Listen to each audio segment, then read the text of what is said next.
Diebels Montreal beer reviews. As promised, I'm going to continue doing my German beer reviews. Another beer from Germany I got in Essen. This is called Diebels, and this is a premium altbier from the same region. It's not from Düsseldorf, which is sort of considered the home of the style of this beer, but this is from a place called Issum, not too far off Düsseldorf. Half-litre bottle, 4.9% alcohol by volume. This brewery brews a couple more local beers, but I'm not sure how well they distribute outside of the region. For the glassware, I'm going to be using my Vancouver 2010 Olympics glass. Ideally for an alt beer, you want to have something with straight kind of sides. This is a bit different, but I mean, it's as close as it gets in my collection, I guess. Either way, let's get reviewing with Diebels Premium Malt. I can't really read the description on the bottle, by the way, because it's all in German and I don't know any German to say the truth, but this is considered one of the sort of very classic examples of the alt beer style. I've been told that by a few German people I know. If you don't know, alt beers are actually ales, so it's a top fermented beer, but as far as I remember, the condition is similar to lagers. So I've had a couple of alt beers while in Germany, and I've got to say I quite like the style. It's nothing, you know, too complex, but it's certainly very enjoyable and more flavorful than say a Dunkel lager, something like that. This is quite classic, kind of very dark copper or light brown, you could say reddish brown kind of color, clear, filtered out. Head is very foamy, but that probably has to do with the glass more than with the actual beer. Yeah, it's quite grainy. I'm getting raisins and prunes, a bit of sort of brown sugar, caramel kind of maltiness, a touch of herbal hops, and maybe a bit of slight spiciness even. It smells like a dark lager, but with a bit more fruitiness to it, which has to do with the fermentation process. Anyways, cheers guys, let's try Diebels. It's quite nice. It is similar to a dark lager, but it's even got a bit of a chocolate or very dark kind of roasted malt flavor to it as well. Some slight, you know, biscuity note, light to medium bodied, maybe closer to being medium.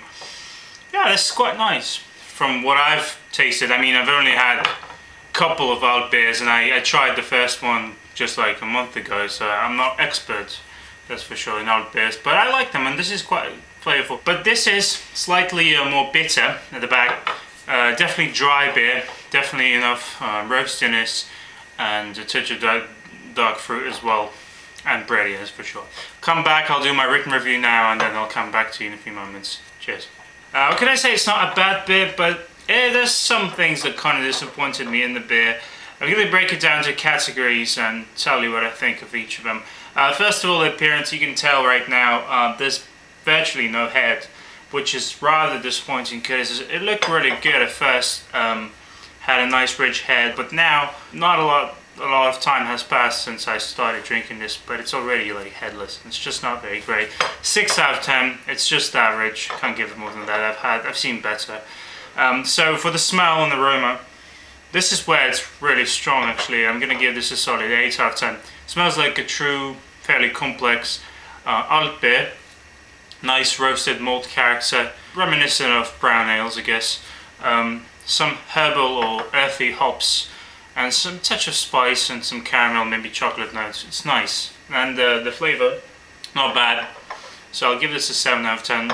Starts out with malt and bread, then gives you a bit of slight herbal hoppiness, a touch of maybe cinnamon or clove, and then it's fairly dry and bitter, which kind of ruins the mouthfeel for me. And as for the mouthfeel itself, I'm going to give this 6 out of 10 as well, just like for the appearance. It's just average. Not very pleasant on the palate, it's a bit too dry, a bit too bitter, and I mean, even getting a bit of alcohol for a beer that's less than 5%. This is, you know, kind of fishy. And the drinkability is 7 out of 10. It's not bad, it's above average, but again, the dryness really doesn't allow me to call it sessionable, while alt beers can certainly be sessionable. So overall, I'll give it a 7 out of 10. It's above average, slightly above average. If you can only find this one and you can't find any more alt beers, this would be still, give you a nice snapshot of what to expect in alt beers. Just keep in mind there are better options out there, but again, this is not bad, and it certainly has most characteristics of a true alt beer. I'm guessing this is pretty historical as well, so it's good. Diebels Premium Alt Beer, 7 out of 10. This is all I have to say for this time, guys. See you later. Stick's a good beer. Check out my other reviews. And probably next couple of reviews will not be German beers. I'll take a break because I only had a few left to review. So until then, cheers.